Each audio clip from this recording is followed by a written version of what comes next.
नमस्कार दोस्तों, स्वागत है आप सभी का यूट्यूब चैनल हिंदी साहित्य सागर में। तो दोस्तों, आज के इस वीडियो में हम लोग सरस्वती पांडे गोविंद पांडे जी की पुस्तक से लौकिक साहित्य को पढ़ेंगे। तो आइए बिना देर किए हुए हम लोग शुरू करते हैं। लौकिक साहित्य। ढोला मारूरा दूहा 11वीं शताब्दी में रचित एक प्रसिद्ध प्रेम काव्य है। कैसा काव्य है? तो ये ढोला मारूरा दूहा एक प्रेम काव्य है दोस्तों। और ये प्रश्न मैं एक बार गलत कर चुकी हूँ प्रैक्टिस सेट में, तो मैं तो गलत कर चुकी हूँ, लेकिन आप लोग इसे गलत मत कीजिएगा। आप लोग इसको अच्छे से कंठस्थ कर लीजिए, ठीक है। तो ढोला मारूरा दूहा किस प्रकार का काव्य है? तो यह एक प्रेम काव्य है। और किस शताब्दी में रचित है? ये तो 11वीं शताब्दी में रचित है। आगे देखिए, थोड़ा सा छोटा कर ले।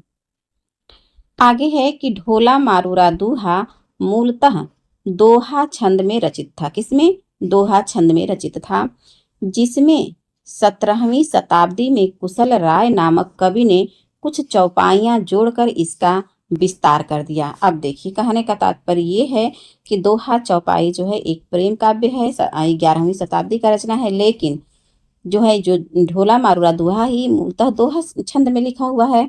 लेकिन क्या होता है कि 17वीं शताब्दी में एक महाशय आते हैं जिनका नाम होता है कुशल राय, ठीक है। अब इन्होंने ढोला मारूरा दोहा में, जो कि दोहा छंद में था, अब इसमें कुछ चौपाइयां को जोड़ करके उसको विस्तार दे देते हैं, ठीक है। तो 17वीं शताब्दी में कुशल राय नामक एक कवि ने चौपाई जोड़ करके इसका विस्तार कर दिया, इसका यानी ढोला मारूरा दोहा का। इसमें ढोला नामक राजकुमार और मारवाड़ी नामक राजकुमारी की प्रेम कथा का वर्णन है। इस काव्य का मूल कवि कौन है? कल्लोल है। तो अभी तक तो हम लोग पढ़े थे कि ढोला मारूरा दोहा 11वीं शताब्दी का रचना है, यह एक प्रेम काव्य है, ये मूलतः दोहा छंद में लिखा हुआ है। फिर 17वीं शताब्दी में कुशल राय आते हैं, उसमें चौपाई जोड़ करके उसका विस्तार कर देते हैं, ठीक है। उसमें जो नायक होता है वो ढोला रहता है और नायिका मारवाड़ी होती है, जो कि राजकुमारी है। लेकिन हम लोग कहीं नहीं पढ़े कि ये किसका है। तो देखिए, ये किसका है? तो इस काव्य का मूल कवि कौन था? तो कल्लोल का है ये। इस काव्य की महत्वपूर्ण पंक्तियां देखिए। सोरठियो दूहा भलो भली मरमणरी बात, जो बन छाई धड़ भली तारा छाई रात। तो ये थी ढोला मारूरा दोहा की पंक्ति। अब अगला रचना है वसंत विलास, ठीक है। तो वसंत विलास 13वीं शताब्दी का रचित महत्वपूर्ण काव्य ग्रंथ है। वो प्रेम काव्य था ढोला मारूरा दोहा, और जो वसंत विलास है ये काव्य ग्रंथ है, ठीक है। और कैसा है? ये एक श्रृंगारिक काव्य ग्रंथ है। बसंत विलास 84 दोहों में रचित एक श्रृंगारिक काव्य है, जिसमें जिसमें यानी बसंत विलास में बसंत और स्त्रियों पर उसके विलास का पूर्ण प्रभाव का मनोहारी चित्रण है। तो बसंत विलास जो है 84 दोहों में रचित एक श्रृंगारिक काव्य है, और इसमें बसंत का प्रभाव स्त्रियों पर किस प्रकार से पड़ता है, उसी का मनोहारी चित्रण किया गया है। अब महत्वपूर्ण प्रश्न ये हो जाता है कि बसंत विलास का संपादन किसने किया था सर्वप्रथम? और ये प्रश्न पूछा भी जाता है कई परीक्षाओं में कि बसंत विलास का सर्वप्रथम संपादन किसने किया था। तब हमारा उत्तर होगा केशवलाल हर्षद राय ने किया था। इस चीज को आप लोग कंठस्थ कर लीजिएगा। अब बसंत विलास की महत्वपूर्ण पंक्ति को पढ़ेंगे। तो इसका एक ही पंक्ति मिलता है कि इर पर कोयली कूंजई पूंजई युवती मड़ोर, विधुर वियोगिनी धुंजई कुंजई मयण किशोर। तो इसको याद करने का एक है कि देखिए, कोयली कोयल कब बोलती है? बसंत ऋतु में। युवती वगैरह युवतियों का वर्णन हुआ है, वियोगिनी है, तो ये सभी बसंत विलास में है। और लेकिन जैसे ही सोरठियो दूहा भलो भली मरमणरी बात, तो मरमण शब्द आ जाएगा, दूहा शब्द आ जाएगा, तो ये किसका हो जाएगा? ढोला मारूरा दोहा का हो जाएगा। अब दोस्तों, इसी वीडियो में हम लोग विविध को भी पढ़ेंगे। तो विविध में देखिए, कह रहा है कि अपभ्रंश भाषा में 3 प्रकार के बंध पाए जाते हैं। अब वो 3 प्रकार के बंध जो हैं वो कौन कौन से हैं? तो पहला है दोहा बंध, दूसरा है पदधड़िया बंध, और तीसरा है गेय पद बंध। तो ये 3 ही पाए जाते हैं अपभ्रंश भाषा में। हजारी प्रसाद द्विवेदी ने लिखा है, क्या लिखा है? कि दोहा या दूहा अपभ्रंश का अपना छंद है। दोहा या दूहा अपभ्रंश का अपना छंद है। उसी प्रकार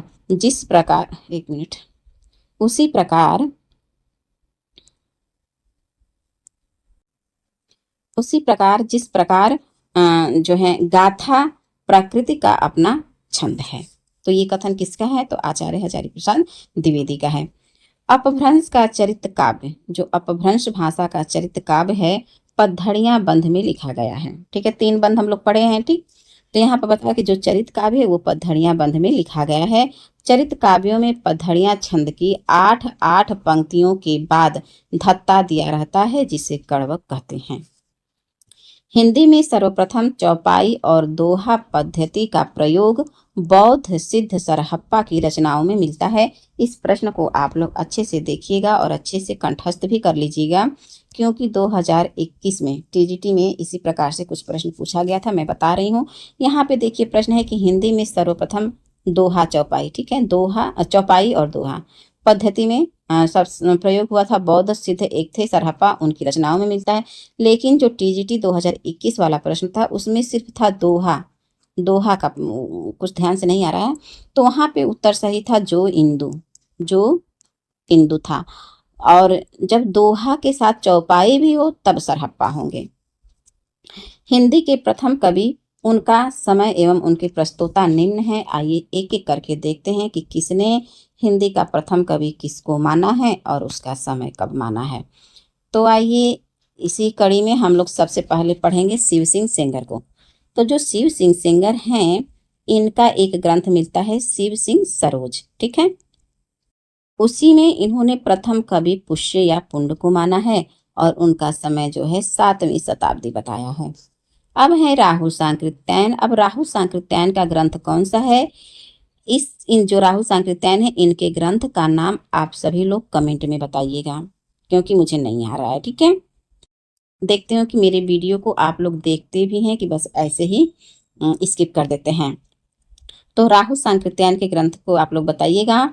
तो जो राहुल सांकृत्यायन है, इन्होंने हिंदी का प्रथम कवि सरहप्पा को माना है और सरहप्पा का समय जो है सन 769 ईस्वी बताया है और यही सर्वमान्य भी है। ठीक है, सर्वमान्य भी यही है, सरहप्पा ही हिंदी का प्रथम कवि है। अब जो राम कुमार वर्मा है, इनका ग्रंथ है हिंदी साहित्य का आलोचनात्मक इतिहास, 1938 ईस्वी। अब इन्होंने अपने इतिहास ग्रंथ में जब लिखे तो उसमें हिंदी का प्रथम कवि स्वयंभू को माना और इनका समय विक्रम की 8वीं शताब्दी माना। अब जो राम कुमार वर्मा हैं, ये स्वयंभू को हिंदी का प्रथम कवि भी माने हैं, अपभ्रंश का भी प्रथम कवि माने हैं और इनको जैन कवि भी कहा जाता है। ठीक हुआ, इतना बात समझ में आई।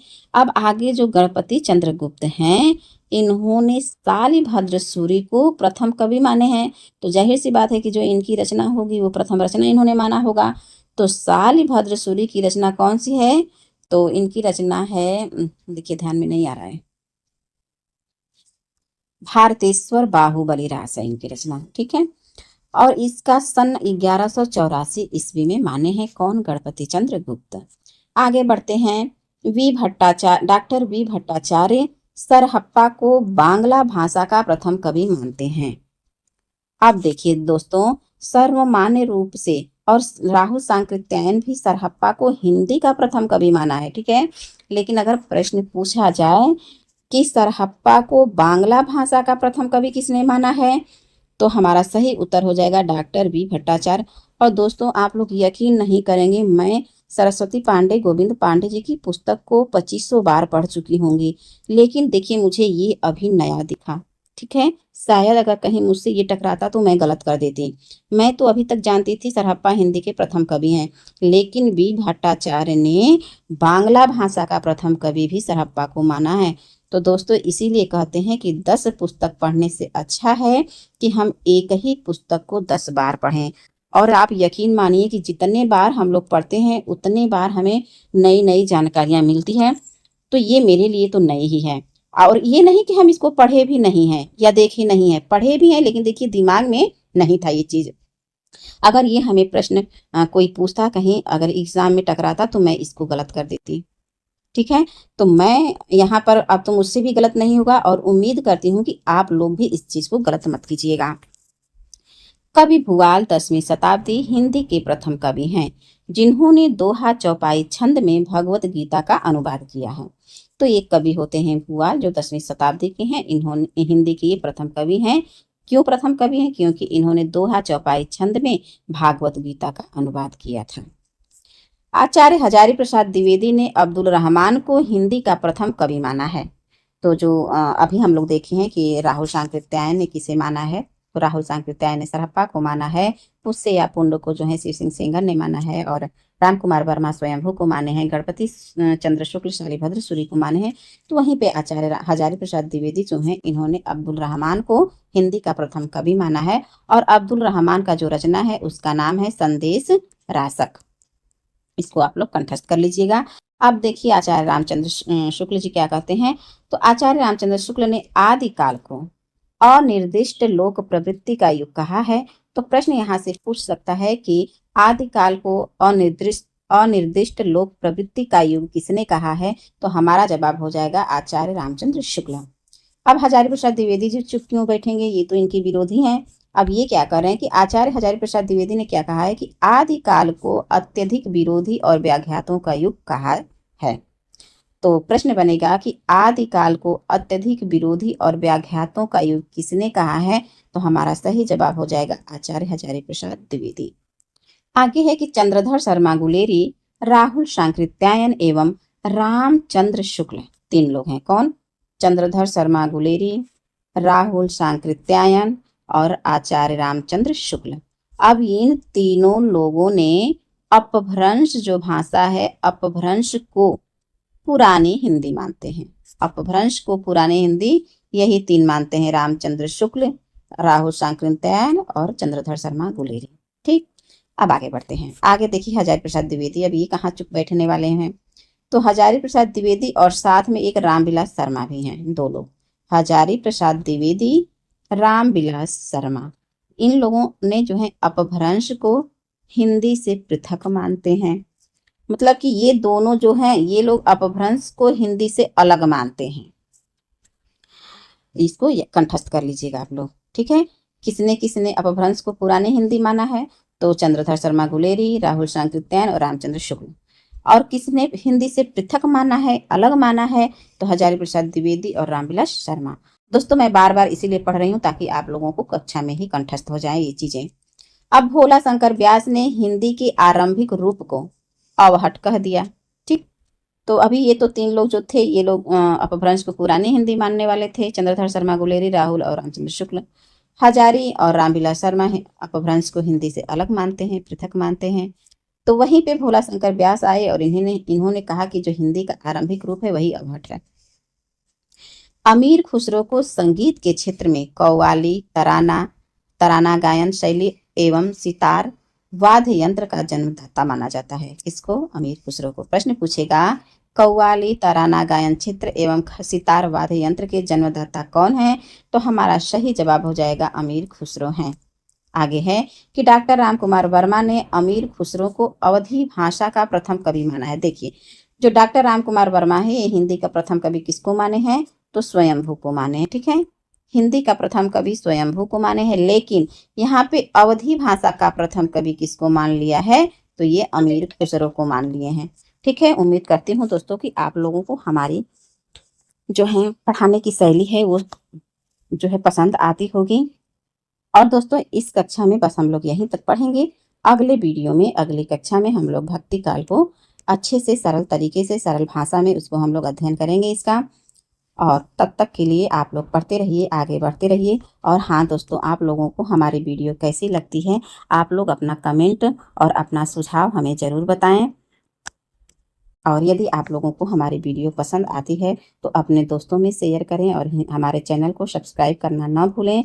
मिलते हैं अगले वीडियो में, तब तक के लिए आप सभी लोग पढ़ते रहिए, आगे बढ़ते रहिए। धन्यवाद।